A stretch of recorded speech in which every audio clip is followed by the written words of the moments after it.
You are listening to a True North Eager Beaver media podcast.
The True North Eager Beaver podcasts are proudly brought to you by our founding sponsors, the Miss V Mysteries from Corvid Moon Publishing, your source for science fiction, fantasy, and cozy mysteries featuring a broad diversity of characters. CanadianTarot.com, your uniquely Canadian online eclectic tarot community and forum, and the Peppermaster, hot pepper sauces made from fresh farm ingredients to thrill your taste buds and expand your mind.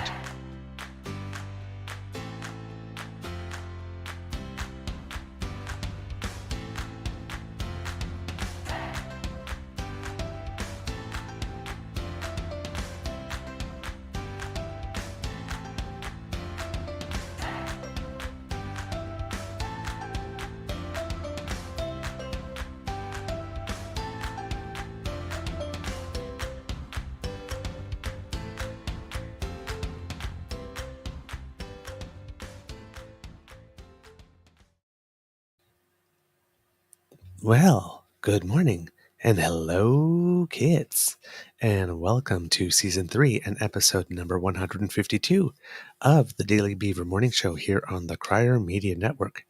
Today, recording day is Thursday, June 29th, 2023, and it looks like it's going to be a pretty lovely day here at the Beaver Lodge, except for smoke. Yep, it seems that I've avoided it the last few days, but it seems it might hit a little stronger here today. I'm your host, the Eager Beaver, pronouns he, him, hey, Mr. Beaver A, and with me as always is my stalwart friend, Mr. Grizzly. Of course, a big thank you goes to our podcast's founding sponsors, the Peppermaster, the Miss V Mysteries from Corvid Moon Publishing, and CanadianTarot.com. We have a Thursday morning nibble for you, but before we go anywhere, Mr. Grizzly, how's your mental health today? Good morning, Mr. Beaver. When I wake up, I'll let you know. I slept in till 6:30, which is really late for me. I'm in the opposite boat. I finally got to bed real early for once, but Beaver Sweetie was out playing volleyball with the friends, and then I guess they went and had a drink afterwards, and I'm not quite sure what time he came to bed, but by the time he came to bed, I felt him getting up, and it's like, well, I guess I'm up now.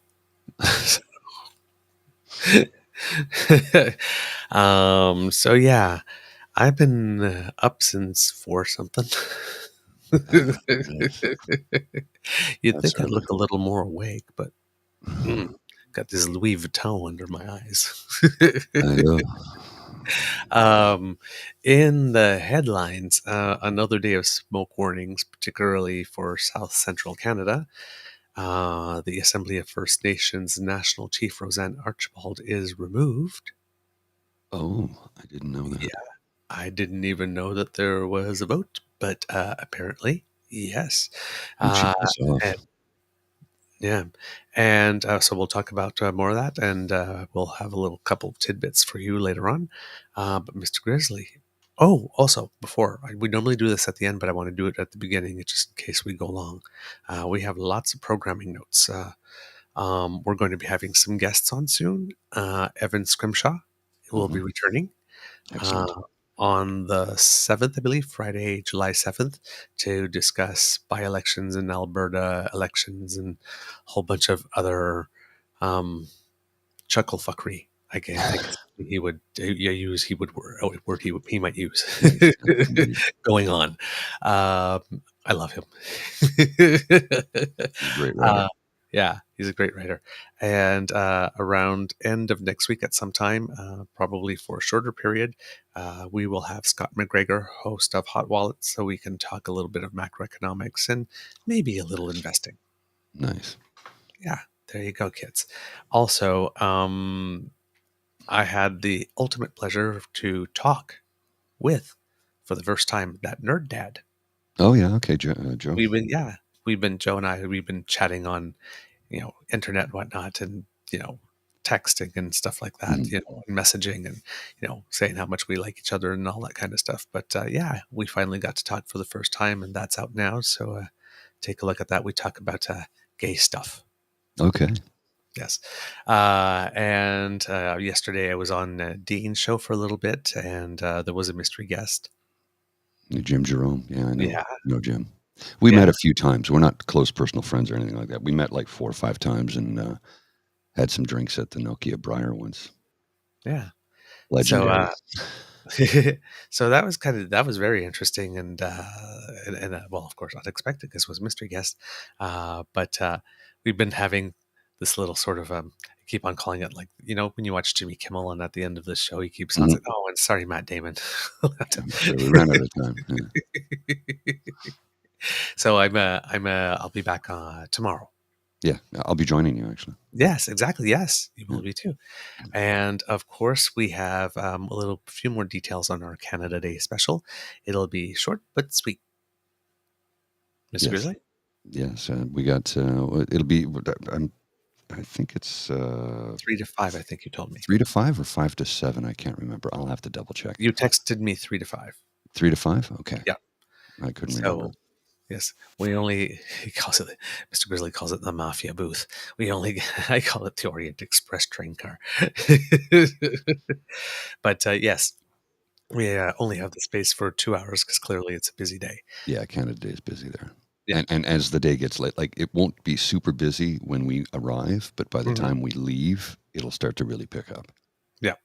So 3 to 5, and hopefully we'll have a little bit of video of what's going on downtown to show you, if you've never been to Canada Day in the nation's capital, give you a little bit of a flavor Mm. what it's like. But yeah, so hopefully we'll be able to do something for you there on that day. But we hope that you'll be able to join us for a little bit, and if not live, well then do watch us afterwards. So make us part of your Canada Day if you can. All right. We have some comments from the kids here. Mateo has an eye exam today with everyone's favorite eye drops that make your vision blurry. Oh Mm. no. It's going to be a fuzzy day, good sir. All right.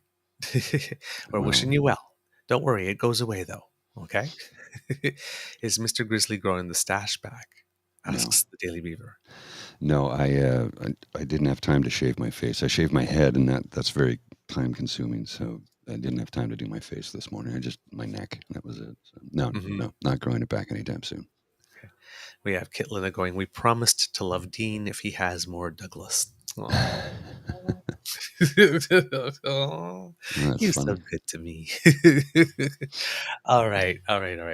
Mr. Grizzly, I know that you had something with which you wanted to start us off. Yeah, this I want to start this off with a clip from a gentleman who I follow on Twitter and TikTok, Frank Dominic, and this has to do with school boards, Pride Month, and what's taking place across the country, and to a certain extent around the world. But this he he says it so well, and I don't think I could say it quite as eloquently or as to the point as he does in 2 minutes and 57 seconds. So have a look at this, please.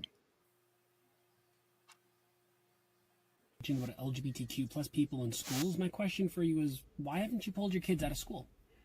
Why aren't you homeschooling them? Why aren't you sending them to private school?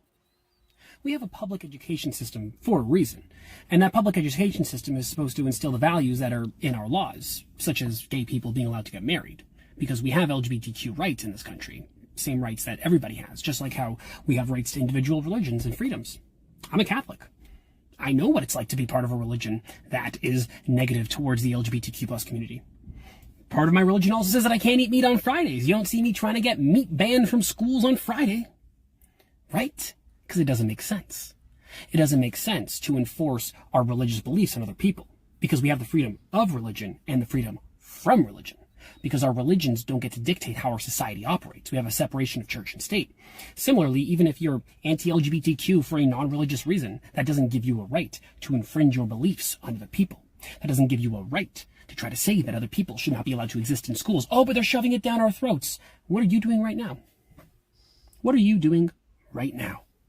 When you march and you yell and you chant and you say homophobic things, and then you say, oh, well, people are being racist towards me, or you say, well, people aren't accommodating my beliefs, we are. I have had Muslim students in my classroom tell me, well, sir, in my religion, we don't believe that LGBTQ people should be allowed to get married. It's against my religion. And I say, well, do you know any gay people? Yeah. In this classroom, maybe? In this school? Yeah. Are you friends with them? Yeah. And do you think that they deserve to be happy? Yeah. So then what's the problem? I guess there isn't one. And these kids know that. And they acknowledge that. And they respect that. Even if in their heart of hearts they believe their religion is correct, they know that they still should be kind to LGBTQ plus people, and that it should still be talked about in schools, just like how we talk about religious acceptance in schools and how we talk about cultural differences in schools. Because that's what Canada is. That's what Ontario is. Our culture, our society is a mosaic. It is a blend of each and every person, each and every country, each and every religion and belief that we have. And they come together to create a perfect, beautiful society. Maybe not perfect, but a beautiful society. And we leave behind the parts of our cultures and the parts of our religion that don't mesh well with the acceptance that we preach about in Canada. We set that aside because we believe that in Canada, everybody deserves the right to be happy. Everybody deserves the right to be loved. Everybody deserves the right to be respected. And I respect you and your religion, but not if you're going to be disrespecting other people based on something that they were born into. You're born gay. It's not a choice. Respect that. Right. There you go. That's why I follow this man. He's always so poignant and dead bang on, and says it in ways that I'm just incapable of. Yep.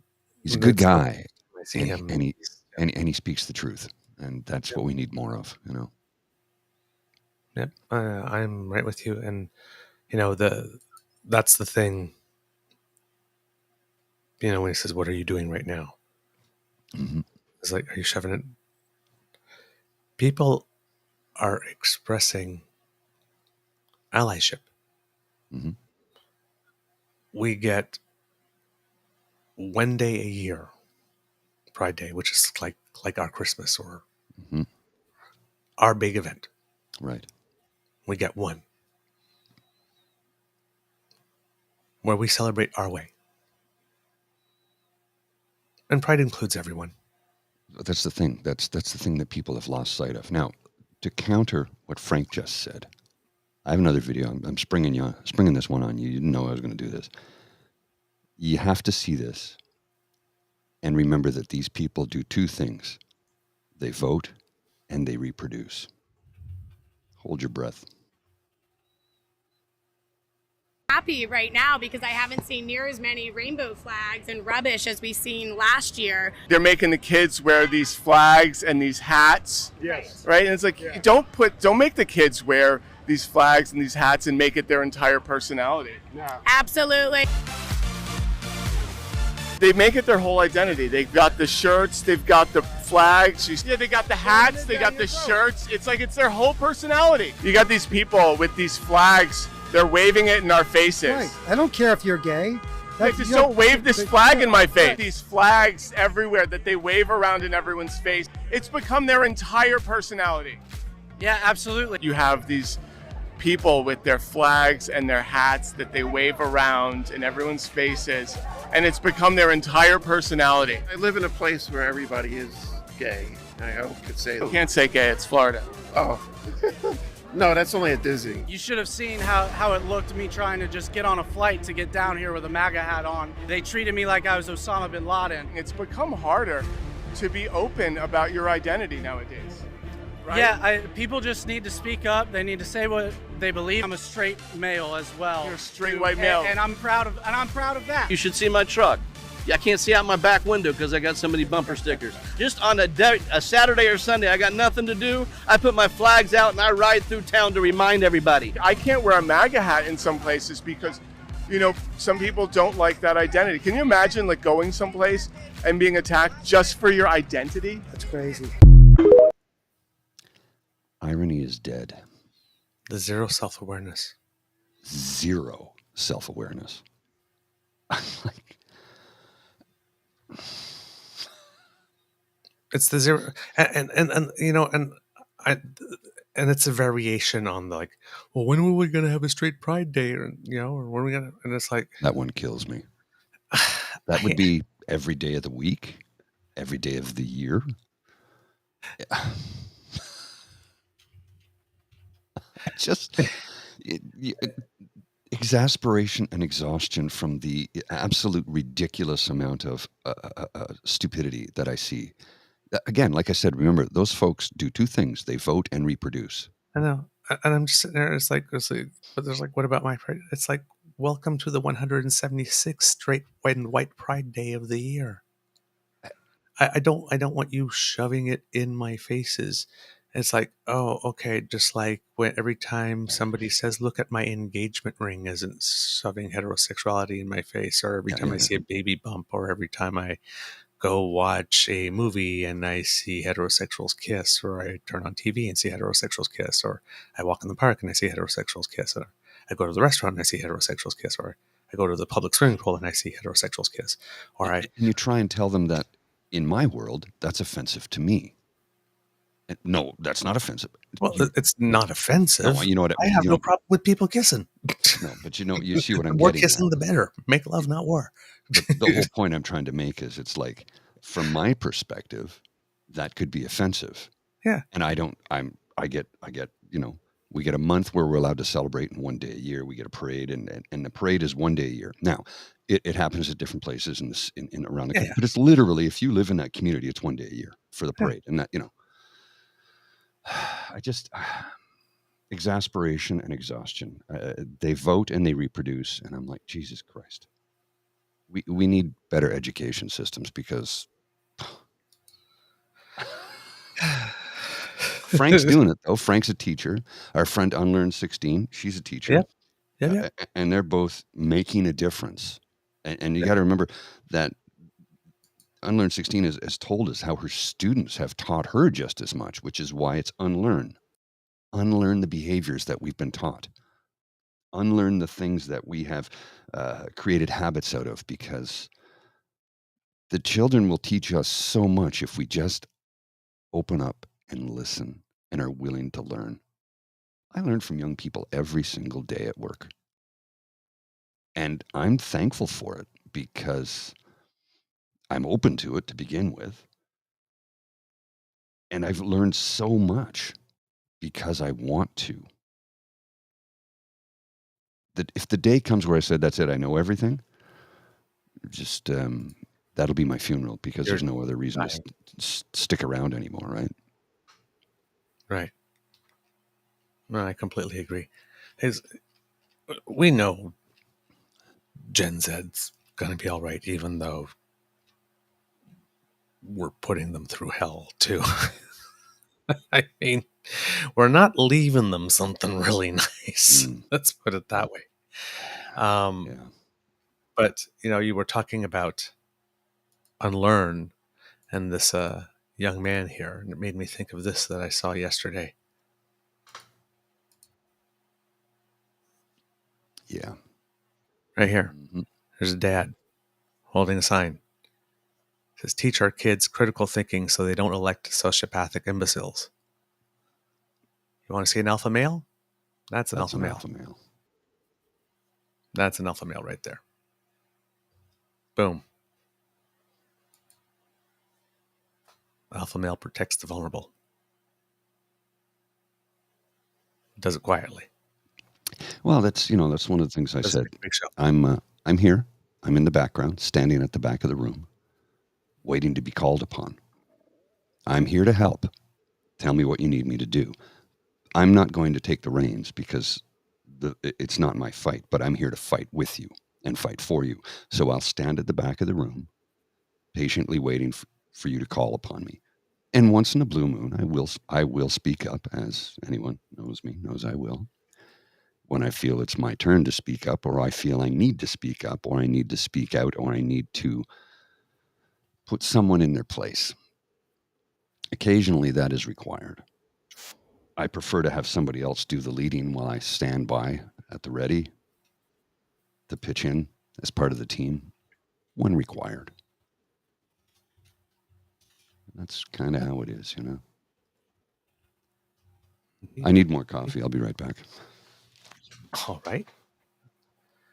As Mr. Grizzly goes and gets more coffee, I don't know if there's any kits in BC out here on the chat, but I heard in a podcast, but I haven't seen or heard any news of it really, that there were some by-elections recently in British Columbia, provincial by-elections, that the NDP crushed it. I do not know how I missed it at all, but I did.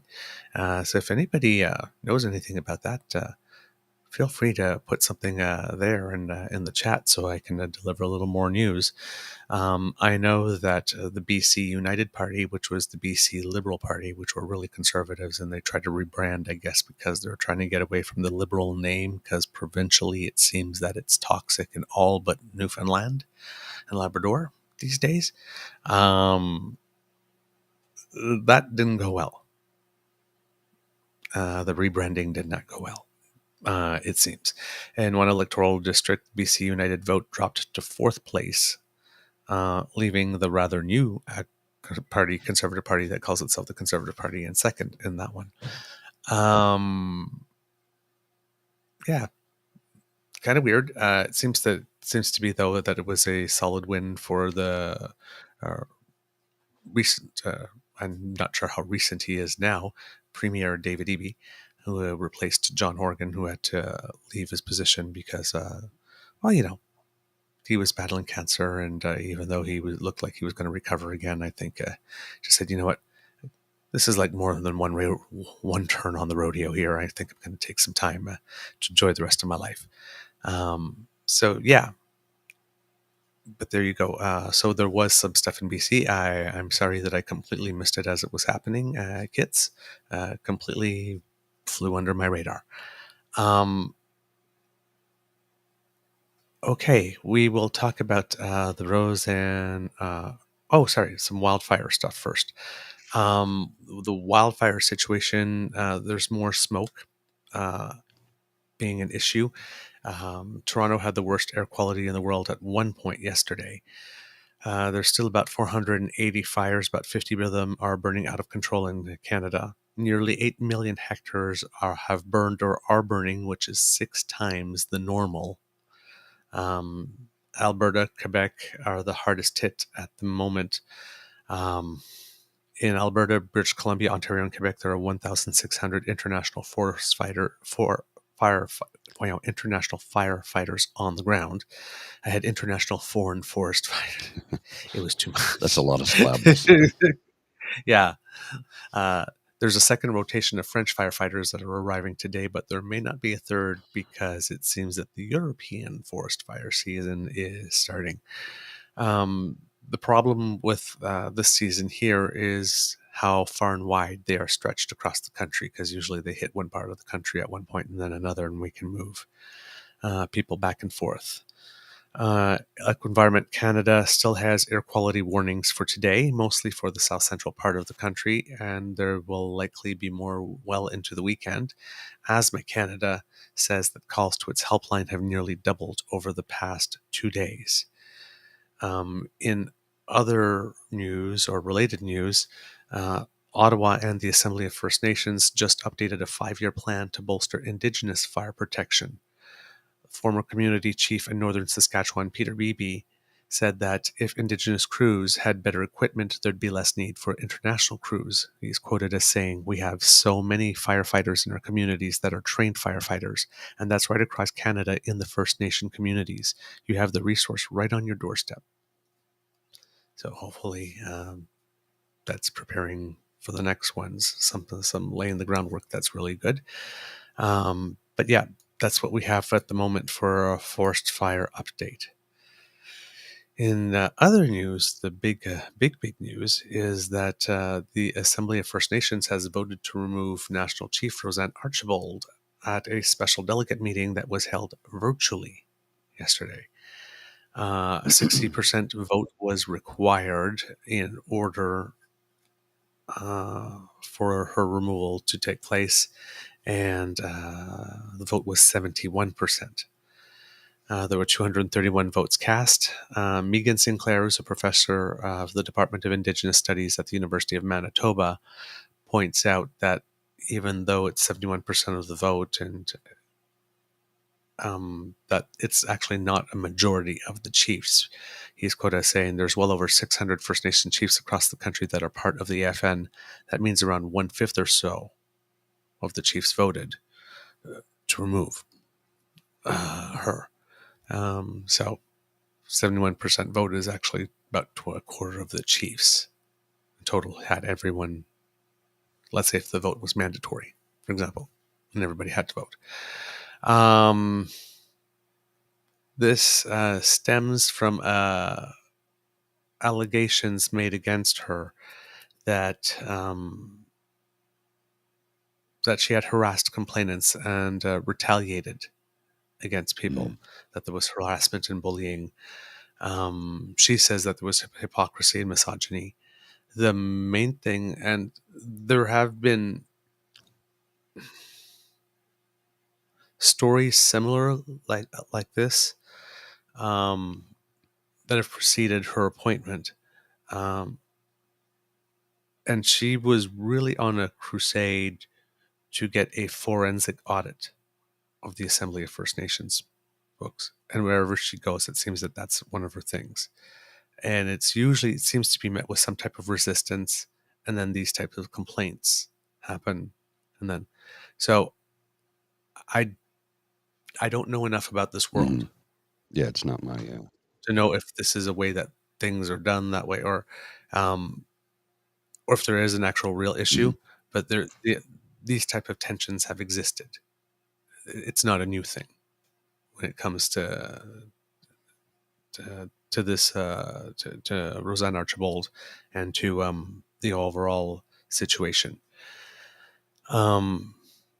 She's saying that it is the whole investigation and this whole thing is a political distraction from her for her push to get a forensic audit of the organization.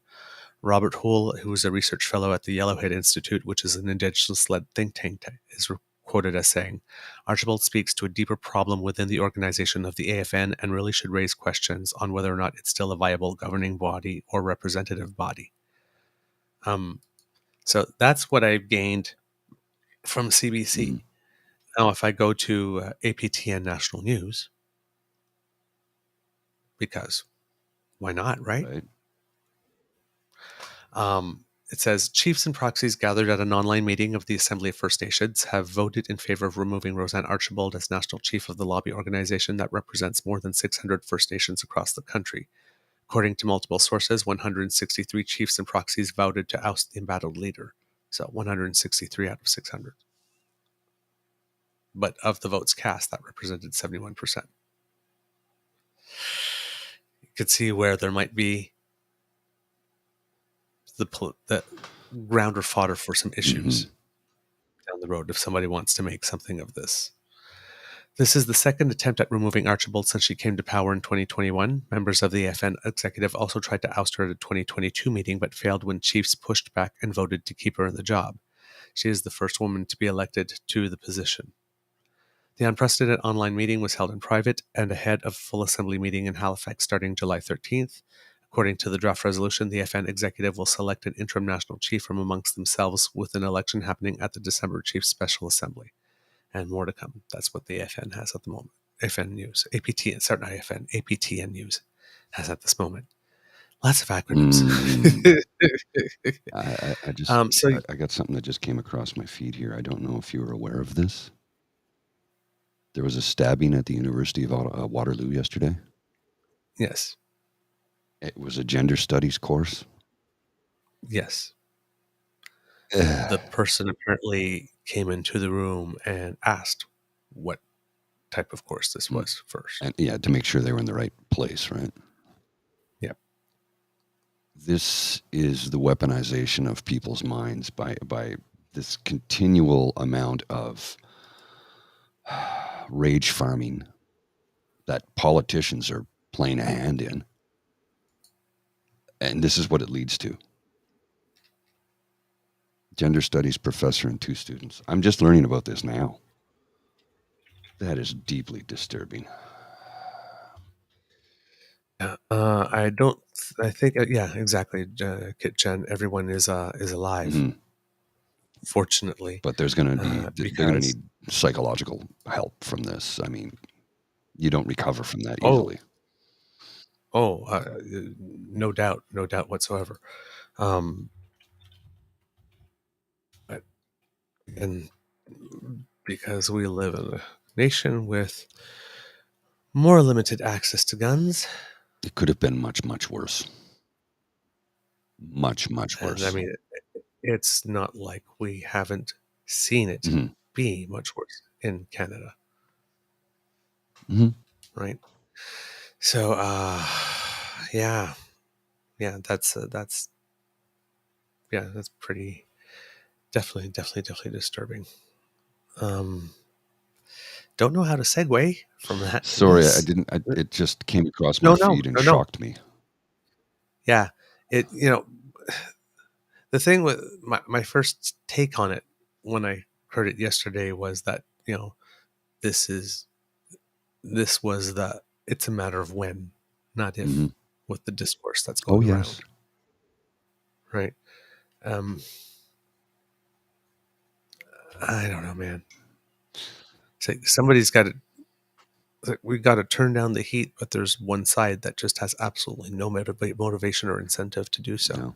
Well, and they're so much of it is this comment here from Rhea: women, LGBTQ plus, and minorities are under attack from the patriarchy, and the patriarchy is discovering that they might have to share their privilege with others, and they ain't liking it. People who look like me are so afraid of having to be treated like the people they've been pissing on for centuries that they are freaking out right now. Is what it's what it basically boils down to. And they're like, here's the thing that they need to understand: equity and equality doesn't mean you lose anything. It's not pie. There's room for everyone. Equity and equality make the slices bigger, which they don't seem to understand. It's not less pie. It's more pie for everyone. Yes. The last Sunday, Korean War veterans were honored at the National War Memorial. Yes, I saw it. The 70th anniversary. We saw it because we were at the memorial, and there was flags and there was a whole thing. I didn't get a chance to take part because we had other things scheduled. But yeah, we did get to see it because we did go by it. Mm-hmm. So they are honored Sunday at the National War Memorial to mark the 70th anniversary of the ceasefire that ended the conflict. Greater than 26,000 Canadians fought and greater than 500 died in the conflict that started 73 years ago. You know that the war never actually ended. It's just a ceasefire. Mm-hmm. So technically the war is still on. They just stopped shooting at one another. Yes. Yep. That's true. Technically it's still on. I wanted to, since you had a video clip, I had one too, and I'm going to set it up because I'm pretty sure maybe people saw it, but just in case they haven't, I think it goes very well with the first one that you showed. Okay, cool. Today. Right.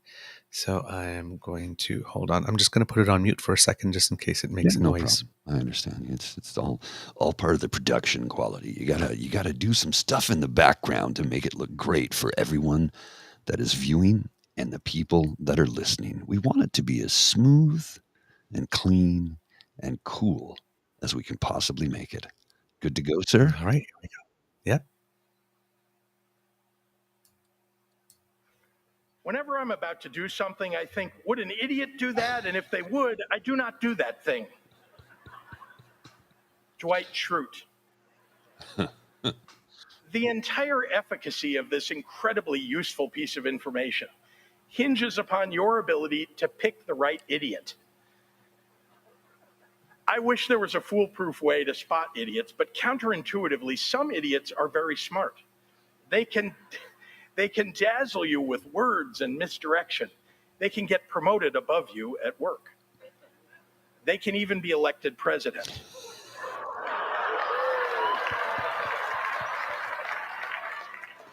Zing.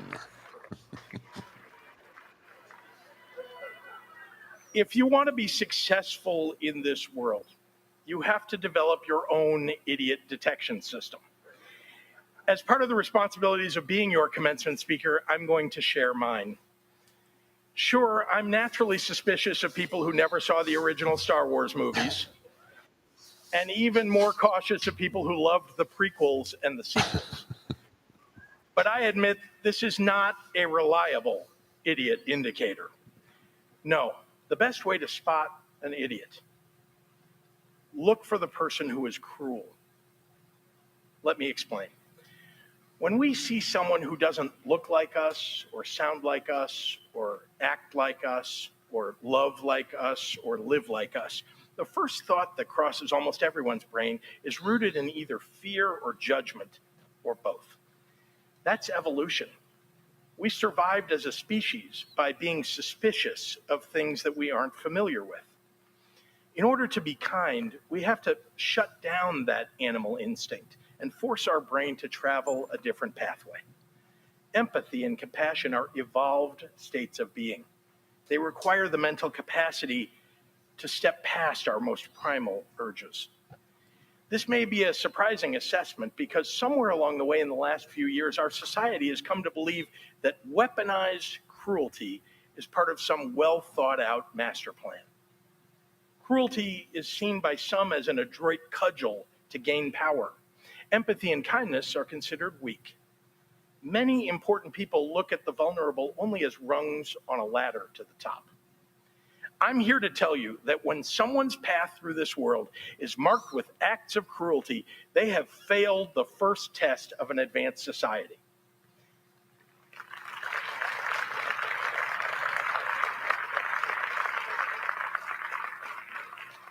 They never forced their animal brain to evolve past its first instinct. They never forged new mental pathways to overcome their own instinctual fears.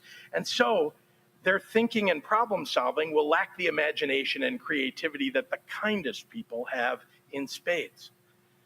Over my many years in politics and business, I have found one thing to be universally true. The kindest person in the room is often the smartest. Ooh, I like that. Who is that gentleman?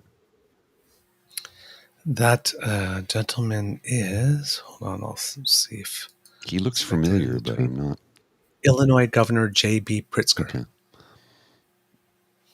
I maybe Governor of the state of Illinois. I'm sure I've seen him somewhere before.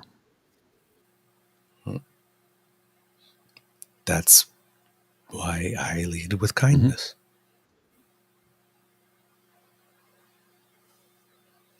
I considered all the alternatives, and kindness is a better way to go. You know, there's power in kindness. It's a slower road to get there. It reminds me of from that silly Patrick Swayze movie Roadhouse. Be nice. When someone is rude to you, be nice. Be nice until it is time to not be nice. And sometimes there is a time to not be nice. I have to read something to you right now from At Mary Fernando MD, at Mary Fernando _ what has changed in my hometown, in all our hometowns? Rage. Rage that's so in vogue that the response to it is rage, not peaceful plans to change things. Rage is all the rage on Twitter, too, and the fastest way to get likes. It's a short road from rage to picking up a weapon. That's her response to the attack in Waterloo, the University of Waterloo. And I agree with her. Yeah. Wholeheartedly. I agree with her too. Yeah. There's no need. There's no need. Rage takes up energy you could use elsewhere. And I find that I'm exhausted lately because there's just so much of it everywhere I turn. And I every now and then I've just got to unplug from all social media for a couple of days to recharge my batteries because, quite frankly, they get drained from it all. And I know that's their end result, is to try and stifle and silence me and figure if they keep it up, they can. Here's the thing. I'm going to take a breather. I'm going to take a break. I'm going to recharge, and when I come back, watch out, you son of a bitch. I ain't lying down for nobody. I will fight back with kindness and occasionally rage. Occasionally rage when it's, again, be nice until it's time to not be nice.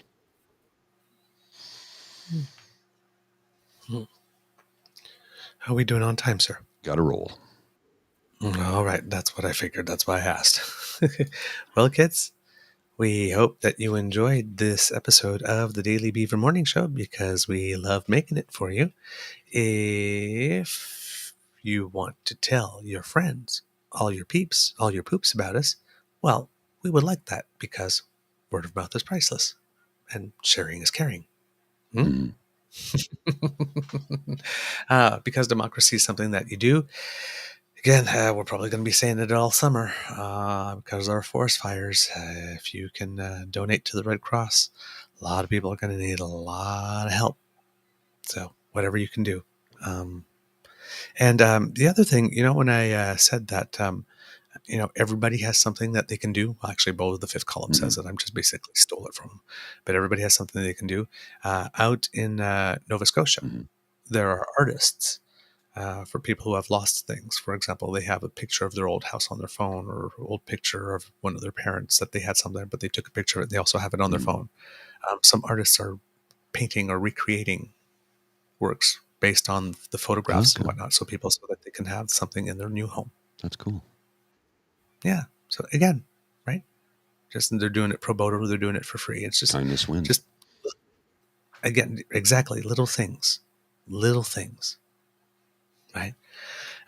If you really like this podcast, you can find us on the Crier Media Network as well as all Beaver Grizzly friendly platforms. Stars and reviews are appreciated.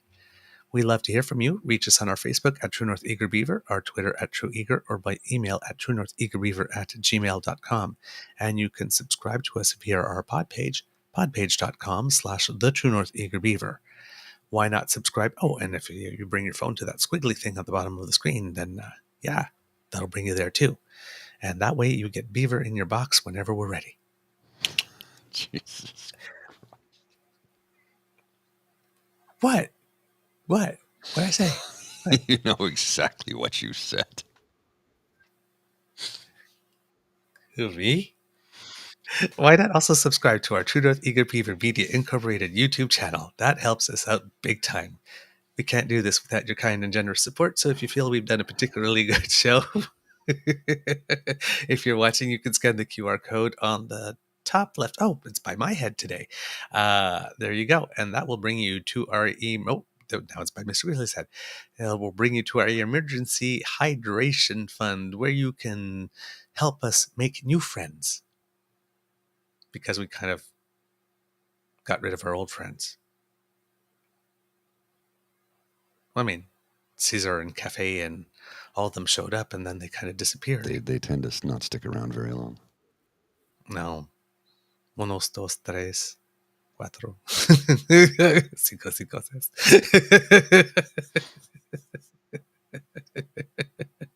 And if you're listening, you can go to our coffee fund, ko-fi.com/eagerbeaver, all in one word, lowercase letters.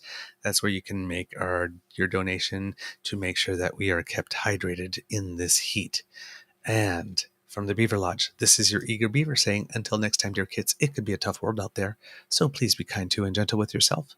Mr. Grizzly, if you do have some words of wisdom, please, sir, we'd love to hear them. I actually do this morning. Something that is good for you and good for everyone around you. And it's a real simple thing. Smile. Smile at everyone you see today. Just look them in the eye and smile, and then watch their reaction. When you smile, it actually creates a chemical process in your brain, and you will feel better. But here's the best part. It does even more for the person you're smiling at. Mm-hmm. It's science, people. I'm not lying. Try this for fun today. Everybody you see, look them in the eye and smile. And maybe say, have a nice day or something. You know, if it's just a stranger you're passing, just smile at them. That's all. Or every time you're out of cash or something just like this. Or just make sure to make the eye contact and hold the gaze. Yeah, and the reaction you will get, and you're not doing this for any purpose other than to make somebody else's day better. That's it. You have no hidden agenda. It's just, and if somebody says, why are you smiling? Because I'm happy. And I want to share it. I want to let the world know I'm happy. Why are you happy? Because it's another day on this earth. That's a gift. That's why we call it the present. I stole that from Audrey Hepburn. Or Kung Fu Panda. Well, Audrey Hepburn, thank you very much. Lady Audrey. Darling. Mr. Grizzly, would you roll the credits, please? I will do that, sir.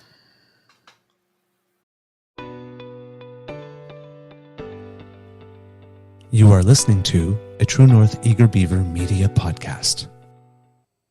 The True North Eager Beaver podcasts are proudly brought to you by our founding sponsors, the Miss V Mysteries from Corvid Moon Publishing, your source for science fiction, fantasy, and cozy mysteries featuring a broad diversity of characters.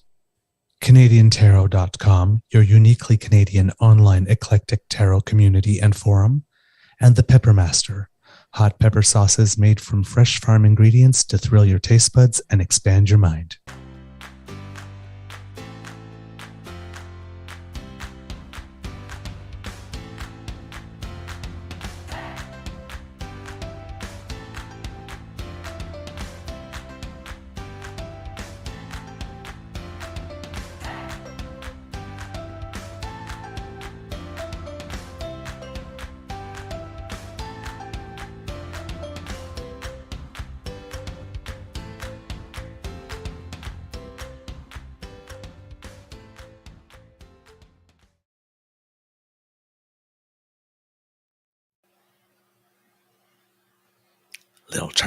Little Charleston today. The Charleston, huh? It's the bee's knees, baby. I'm thinking, you say that and immediately think of Robert Redford in The Sting. Ah, yes. All right. Have a wonderful day, everyone. See ya.